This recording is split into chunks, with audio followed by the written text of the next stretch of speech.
8. 개구리. 2. 8이 재앙. 두 번째 재앙. 개구리 떼가 이집트 온 땅을 뒤덮다. 나일 강물이 피로 변한 지 8일째 되는 날, 주께서 모세에게 말씀하셨다. 모세야, 파라오에게 경고하여라. 주께서 명하셨다. 내 백성을 내보내 주께 예배드리게 하라. 그렇게 하지 않으면 개구리 떼가 이집트 온 땅을 뒤덮을 것이다. 개구리 떼가 몰려다니며 너와 내 백성과 내 신하들을 괴롭힐 것이다. 하라. 두 번째 재앙은 개구리 재앙이었다. 아론이 지팡이 든 손을 뻗치자 난데없이 물마다 개구리가 떼지어 올라와 이집트 온 땅을 뒤덮었다. 개골개골 개골개골. 사방이 온통 개구리 천지였다. 개구리는 늪이나 물 가까이에 서식하는 것이 습성인데 이때의 개구리는 집 안으로 폴짝폴짝 뛰어 들어왔다. 거실과 식탁은 물론이고 침실 안까지 들어와 득실거렸다. 개구리들이 손에 닿고 발에 걸렸다. 개구리들도 문제였지만 밤낮 쉬지 않고 개골개골 울어대는 소리에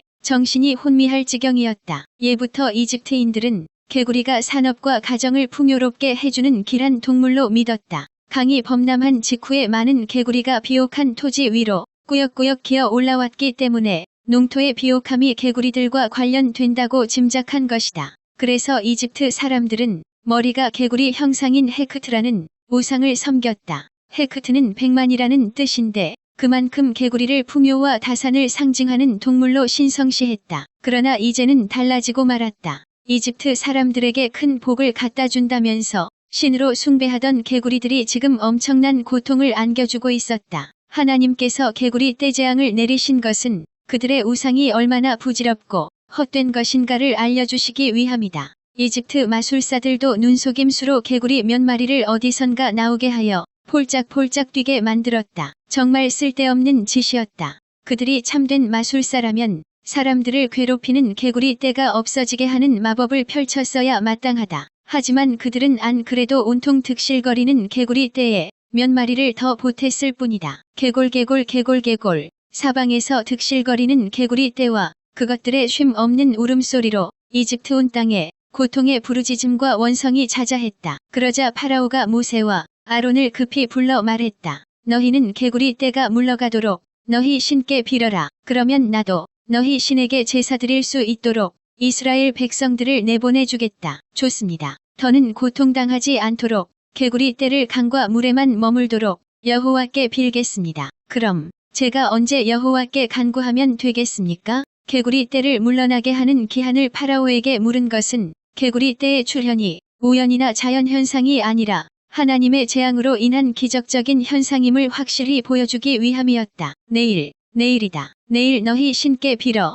개구리 떼가 전부 물러나게 하여라. 파라오가 당장이 아니라 내일로 말한 것은 혹시 밤사이에라도 개구리 떼가 자연적으로 물러가지 않을까 하는 막연한 기대감 때문이었다. 파라오는 끝까지 여호와의 기적을 인정하기 싫었던 것이다. 그러자 모세가 말했다. 알겠습니다. 제가 내일 여호와께 기도하면 개구리 떼는 다시 강과 물로 돌아갈 것입니다. 그러면 폐하께서는 우리 하나님이신 여호와 같은 분이 없다는 사실을 분명히 알게 되겠지요. 폐하께서는 반드시 약속을 지키십시오. 알았다. 약속하겠다. 여호와께 제대로 빌기나 하여라. 그렇게 다짐받은 모세와 아론은 파라오에게서 물러나왔다. 밤이 지나고 이튿날이 되자 모세는 주께 간구했다. 개구리들은 떼를 지어 물러갔고 덜어는 집에서 마당에서 들판 곳곳에서 죽어갔다. 개구리 사체들이 무더기로 쌓여 썩는 냄새가 이집트 온 땅에 진동했다. 이집트 사람들이 신성하게 여겼던 우상의 실체가 적나라하게 드러난 것이다.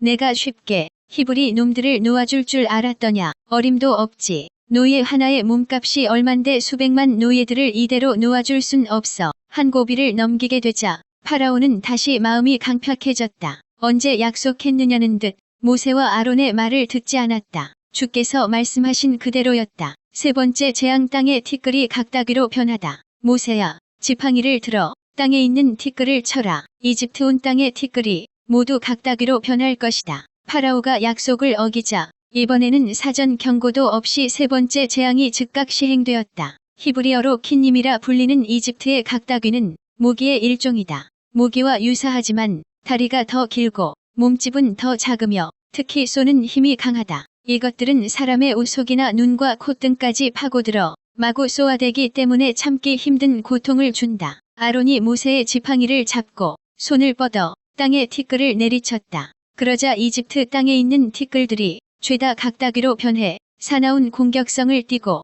사람과 가축에게 마구 달려들었다. 앵앵앵앵앵. 작은 각다귀들이 마치 여름밤의 하루살이처럼 서로 엉겨 붙어 사람들과 가축들에게 쉴 새 없이 달려들었다. 달려드는 각다귀 때로 눈을 뜰 수 없을 지경이었다. 저마다 팔을 허우적거리고 고통의 비명을 지르며 괴로워했다. 가축들은 미친 듯이 길길이 날뛰었다. 그렇게 날뛰다가 제풀에 흥분하여 거품을 물고 죽기도 했다. 파라오가 이집트의 마술사들에게 명했다. 너희들도 한번 그렇게 해보아라. 하지만 마술사들은 이번에는 비슷한 흉내조차 내지 못했다. 그러는 사이에 각다귀 떼는 이집트 온 땅을 휩쓸고 다니며 사람들과 가축들에게 미칠 것 같은 고통을 안겨주었다. 그러자 이집트의 마술사들이 잔뜩 주눅 든 목소리로 파라오에게 아뢰었다. 폐하, 이런 일은 사람으로서는 할 수 없습니다. 오직 신만이 할 수 있는 일입니다. 아무래도 히브리 민족의 신은 집어치워라. 지금 너희들까지 헛소리를 해대는 것이냐? 썩 물러가라. 쓸모없는 작자들 같으니라고 파라오는 궁색하게 말하는 마술사들을 궁에서 쫓아냈다.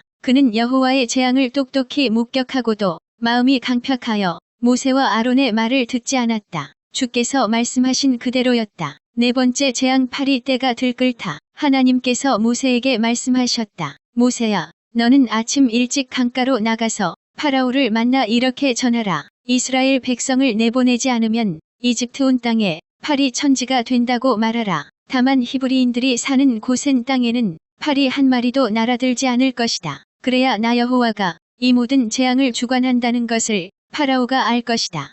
파리 때 재앙이 이집트 마을에만 임하고 히브리인들이 사는 고센 땅에는 임하지 않을 것이라는 이 말은 재앙의 출처가 자연적인 것이 아니라 하나님의 손길임을 분명히 보여준다. 모세는 그대로 따랐다. 아침 일찍 나일 강가로 나가 파라오를 만난 뒤 하나님의 말씀을 전했다. 파리 때 이번에는 무슨 엉터리 조화를 부리려는 수작이냐? 파라오는 콧방귀를 끼며 들은 채도 않고 모세를 물리쳤다. 그러자 하나님이 예고하신 대로 파리 때 재앙이 이집트 온 땅에 임했다. 히브리어로 아로브라 불리는 이 파리는 일반 지파리가 아니라 특별한 종류의 개파리를 가리킨다. 떼지어 몰려다니면서 진드기처럼 가축이나 사람에게 착 달라붙어 쏘듯이 피를 빤다. 또 디프테리아, 안질, 악성 종기 등 각종 질병을 일으키는 아주 고통스러운 곤충이다. 이런 개파리 떼가 파라오의 왕궁은 물론 이집트 사람들의 집으로 무수히 날아들었다.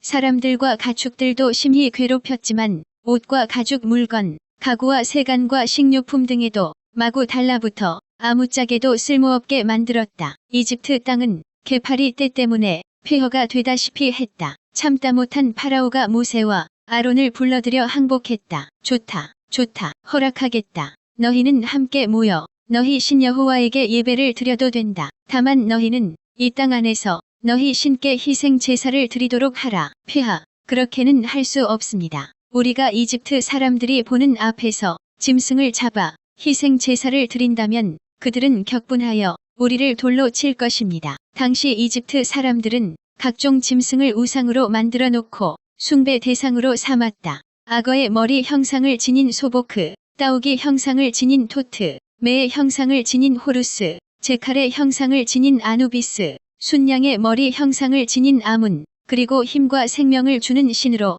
이집트 사람들이 가장 숭배하던 황소 형상의 아피스 등이다. 이집트 사람들이 볼 때 자신들의 땅에서 종살이하는 히브리 민족이 그처럼 신성한 소나 염소나 양을 죽여 그 고기로 희생 제사를 드린다면 걷잡을 수 없는 폭력 사태가 발생할 수도 있었다. 모세는 그 점을 파라오에게 지적한 것이다. 폐하, 그러므로 우리는 여호와께서 명하신 대로 이집트 국경에서 사흘 길쯤 떨어진 광야로 나가서 희생 제사를 드려야 합니다. 그래? 그렇다면 좋다. 너희를 보내주겠다. 너희는 광야로 나가 희생 제사를 드려라. 하지만 너무 멀리 나가서는 안 된다. 자, 되었느냐? 이제는 이 파리 떼를 이집트 땅에서 전부 없애다오. 파라오가 다시 이스라엘 백성들의 출애굽을 약속했다. 당장 파리 떼로 인해 너무나 고통스러웠기 때문이다. 그러자 모세가 파라오에게 다짐받듯 말했다. 내일이면 파리 떼가 전부 사라질 것입니다. 다시는 우리를 속이지 마십시오.